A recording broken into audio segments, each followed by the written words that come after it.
ఎదుగుదల విషయంలో తల్లిదండ్రులు తగు జాగ్రత్తలు తీసుకోవడం చాలా ముఖ్యం. ప్రధానంగా పిల్లలకు పౌష్టికాహార లోపాన్ని నివారించేందుకు శిశువుకు మొదటి 6 నెలలు తల్లిపాలు మాత్రమే ఇవ్వాలి. చిన్న వయసు నుంచే పిల్లలు ఆరోగ్యవంతంగా ఎదగటానికి పౌష్టికాహారం అందించడం చాలా ముఖ్యం. రోజువారీ ఆహారంలో కార్బోహైడ్రేట్, ప్రోటీన్, కొవ్వు, విటమిన్లు, ఖనిజాలు మరియు ఫైబర్ తగిన మొత్తంలో ఉండేలా చూసుకోవాలి. పిల్లల్లో కండరాలు బలంగా ఉండడానికి జింక్, ఐరన్ ఉండే ఆహారాలను ఎక్కువగా ఇవ్వాలి.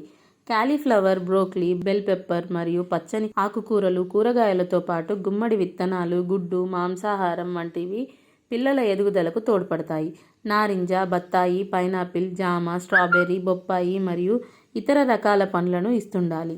సెలేనియం ఎక్కువగా ఉండే బీన్స్, చిక్కుడు, పుట్టగొడుగులు మరియు పొద్దుతిరుగుడు విత్తనాలను చిన్నారులకు ఇవ్వాలి.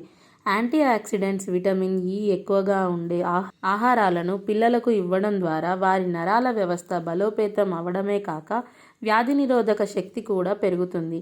విటమిన్ K2 కలిగిన ఆహారాలను ఇవ్వడం వల్ల పిల్లల ఎముకలు మరింత బలోపేతంగా తయారవుతాయి. ఇలాంటి మరికొన్ని విషయాలు తెలుసుకోవడం కొరకు, పిల్లల భవిష్యత్తుని తీర్చిదిద్దడం కోసం ఇప్పుడే సంప్రదించండి మన మోనాప్లే child development centre, Chandanagar, Hyderabad.